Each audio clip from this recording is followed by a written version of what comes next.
Good morning, YouTube. It's a beautiful day. I'm talking to YouTube. Looks slippery. I'm scared. I don't think I've ever been out. This is the first day I've been out where it looks like it's absolutely freezing and I could slip. So, as you saw from the title of this video, I failed my CBT. I did. You're not meant to be able to fail your CBT, but yeah, it's me. So I remember watching Royal Jordanian and just thinking one day I'd love to have a bike. I've always wanted to have a bike. Signed myself up for a little CBT. I've never been on a bike before, and I had never driven a car. I had never done anything. So when I went down for this CBT, obviously there's a group of 4.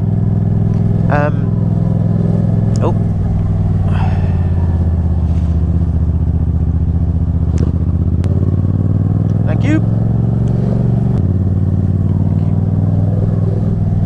So the other guys that were there, the other 3 people were all experienced riders. They came back for their CBT to be taken again, where I was the only brand new person. So I said to the guy, you're going to need to like take it a bit more slow with me. You know, he actually asked.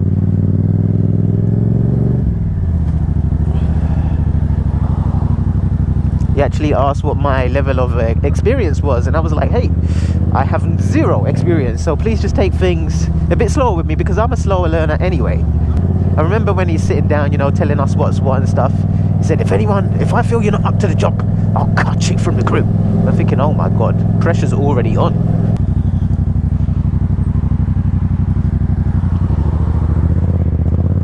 We get into it, and he was the most scary, intimidating freaking trainer I've ever had in my life for anything.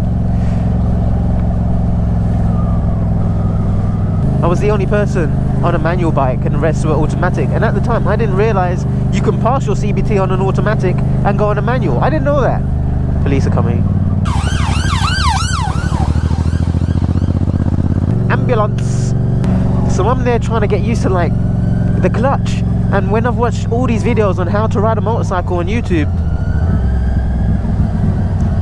what they're all saying is you can release the clutch slowly and the bike will start moving. What are you doing?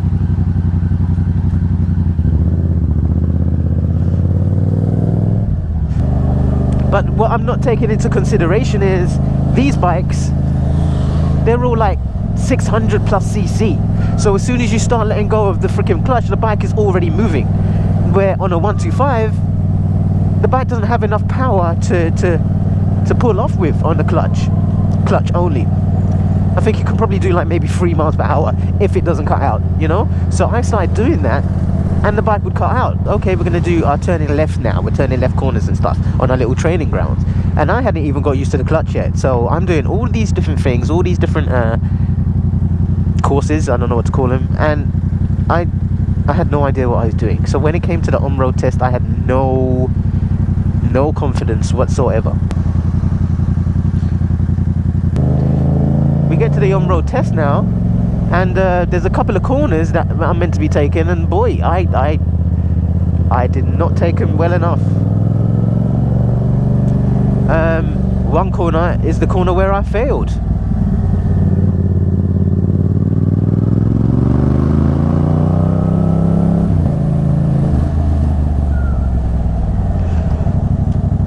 I turned the corner, kind of released the clutch, didn't know how to really lean on the bike to take that corner because it's a really sharp corner. I ended up just chipping a very small piece of alloy wheel from a person's car.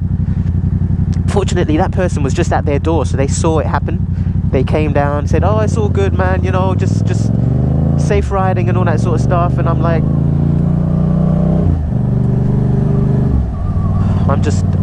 I remember being so sad, and the noise that it made when I hit the car, it was just the smallest chip on the alloy that you could see. What made it worse is when I first booked my CBT,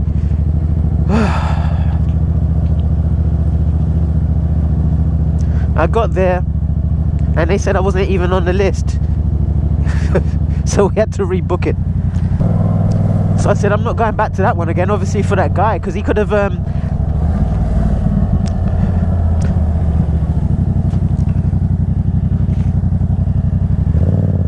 He was a bit too much for me. I mean, when I actually got my 125, my MT 125, I was on it for maybe 10 minutes, getting used to the clutch, and that was it. I was good to go. I just needed a few more minutes to just get used to the clutch and how it worked, and that's all I needed.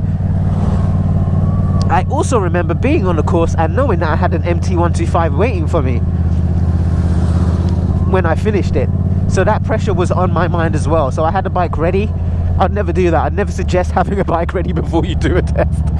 But that's what I did. And that pressure, I remember him saying a couple of things, and I was just thinking to myself, I don't know what he just said, because I'm thinking about this new bike that... So I decided to take my CBT at another place, another company, on an automatic this time. So went to somewhere in Hounslow, I think it is. Absolutely fantastic. A young lady named Stacey trained us, and that was absolutely amazing. She gave us all the time that we needed. I noticed on certain things where people, you know, they couldn't do figure of eights or whatever it was, she would give them more time to... She would give them more time to just, you know, get it done. And if you weren't sure on it, she would give you even more minutes, and the rest of the group would just wait. And that's the way, I absolutely loved the way she did that, you know. I was so confident on automatic. There's not much to do on an automatic. But if I was given that time on a manual to do what I needed to do, the time that she gave them, I would have been absolutely fine. But there you go. So, ladies and gentlemen, I failed my CBT. It is completely possible if you're an absolute novice like me and a slow learner.